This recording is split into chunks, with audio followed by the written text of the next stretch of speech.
ایک آگ اللہ انسان لگاتا ہے اور کچھ آگیں اللہ بھی لگا لیتا ہے. ہم تو حیران ہو رہے ہیں امریکہ جیسے ملک میں آگ لگ کیسے گئی. یورپ، امریکہ، کینیڈا، جاپان، ان ملکوں میں گیا ہوں. آگ سے بچنے کے لیے انہوں نے اتنی تدبیریں اختیار کی ہوئی ہوتی ہیں کہ آپ کی سوچ ہے. ہر بلڈنگ میں فوارے لگے ہوئے ہوتے ہیں، آٹومیٹیکلی آگ لگے گی تو یہ خود بخود یہ آن ہو جائیں گے. اور سڑکوں کے کنارے سڑکوں میں جو ہے نا ایسی جال بچھایا ہوا ہوتا ہے گیسز کا کہ جیسے ہی یا پانی کی لائنیں الگ سے ہوتی ہیں کہ آگ لگی تو یہ خود بخود کھل جائیں گی. اتنا ان کا آگ بجھانے کے جو ان کے جو سروسز ہیں وہ اتنی ایکٹیو ہیں کہ آپ سوچ بھی نہیں سکتے. اس کے باوجود لگ جاتی ہے. وجہ اس کی ہے بھائی اللہ سے کوئی لڑ نہیں سکتا. دیکھو کہیں بھی کوئی عذاب آئے یا آگ واگ لگے یا کوئی بھی مصیبت ہو، لوط علیہ الصلوۃ والسلام کی قوم کا عمل ہمارے سامنے ہے. وہ گناہوں میں مبتلا تھی. جب ان پر عذاب کے لیے اللہ نے فرشتے بھیجے تو فرشتوں نے پہلے ابراہیم علیہ السلام کو آ کے خبر دی، ارسلنا الی قوم لوط، ہم قوم لوط کے پاس آئے ہیں اور ان کو تباہ کرنے کے لیے آئے ہیں. تو ابراہیم علیہ السلام نے اس پہ خوشی نہیں منائی تھی. قرآن کہتا ہے یجادلنا فی قوم لوط، ابراہیم علیہ السلام ہم سے جھگڑنے لگے. یعنی اللہ سے تو کون جھگڑ سکتا ہے. مطلب یہ کہ اتنی لجاجت آہوزاری کی کہ عذاب نہ آئے کہ گویا کہ لڑ رہے ہیں. یہ مبالغہ ہے. اور اللہ نے فرمایا ان ابراہیم لحلیم اواہ منیب، نرم دل تھے، بردبار تھے. تو انسان کسی کے عذاب کو دیکھ کے انسان پہ یہ سوٹ نہیں کرتا کہ وہ خوش ہو. ہمیں تو بس اللہ کے عذاب سے پناہ مانگنی چاہیے کہ اللہ نے جو کافروں کو بھی عذاب دینا ہے آخر میں ہی رکھے. دنیا میں اللہ کسی کو عذاب نہ دے. تو اس پہ خوشی نہیں بنتی جو آگ لگی ہے. یہ جب مان لیا جائے کہ وہ سارے ظالم ہی ہیں. ایسا ہوتا بھی نہیں ہے. جب کسی علاقے میں آگ لگتی ہے کچھ برے ہوتے ہیں کچھ اچھے ہوتے ہیں.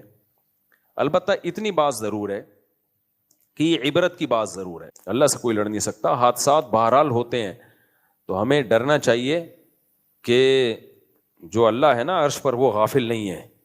تو اتنی بات ضرور ہے کہ ان بڑی طاقتوں کو ہوش کے ناخن لینا چاہیے. یہ سارے امریکے ایک جیسے نہیں ہیں تو اس لیے یہ عبرت کا سامان ہے. تو عبرت والوں کو اس سے، اور پھر جو آگ میں جلتے ہیں تو ان کو احساس بھی ہوگا کہ آگ ہوتی کیا چیز ہے. جب تک انسان اس مصیبت میں خود نہیں مبتلا ہوتا نا دوسرے کے غم کا احساس نہیں ہوتا. جو اللہ نے ہمیں رمضان میں روزے رکھنے کا حکم دیا اس میں بہت ساری حکمتوں میں ایک حکمت یہ بھی ہے کہ بھوکا رہ کے غریبوں کا احساس ہوتا ہے کہ بھوک کیا چیز ہوتی ہے. جن کو کھانا نہیں ملتا ان بیچاروں کی کیا کیفیت ہوتی ہے. تو اللہ کی طرف سے آزمائشیں، اللہ تعالیٰ اس آگ کو جلدی بجھائے اور اس عذاب کو جلدی ٹالے، ختم کرے. اور لوگ جتنے جو زخمی ہیں اللہ ان کو جلد سے جلد شفا دے. لیکن اللہ اس سے ان ظالموں کو سیکھنے کا موقع بھی دے، عبرت کا موقع دے. دیکھو ظالموں کے لیے بد دعا کی جائے تو وہاں سارے ظالم نہیں ہے نا. مسئلہ یہ ہے اسپیسیفک ظالم کے لیے بد دعا کرنا تو جائز ہے، وہ بھی شدید حالات میں جب ظلم بہت بڑھ جائے تو اللہ نے اجازت دی ہے. لیکن پھر وہ صرف ظالم کی حد تک محدود رکھی جائے نا. میں گیا ہوں لاس اینجلس، سارے ظالم نہیں ہیں وہاں، بہت سے نیک لوگ بھی رہتے ہیں. لیکن جب اس طرح کے اجتماعی عذاب آتے ہیں وہ تو سبھی لپیٹ میں آتے ہیں پھر اس کی. آج کل بہت سی امریکیوں کو مسلمان بنانا دنیا کا سب سے آسان کام ہے. باہر ملکوں میں ایک چیز کا ہمیں اندازہ ہوا کہ وہاں سب سے آسان کام غیر مسلم کو مسلمان بنانا ہے. تو وجہ اس کی ہے کہ وہ خالی کاغذ کی طرح ہیں. ان کی خاندانی روایات تو ختم ہو گئی نا.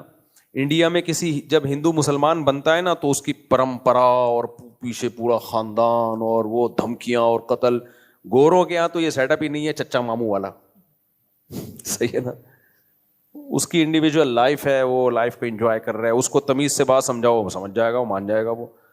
لیکن وہاں کوئی تمیز سے یہ کام کر نہیں رہا، کر رہے ہیں لیکن بہت محدود پیمانے پر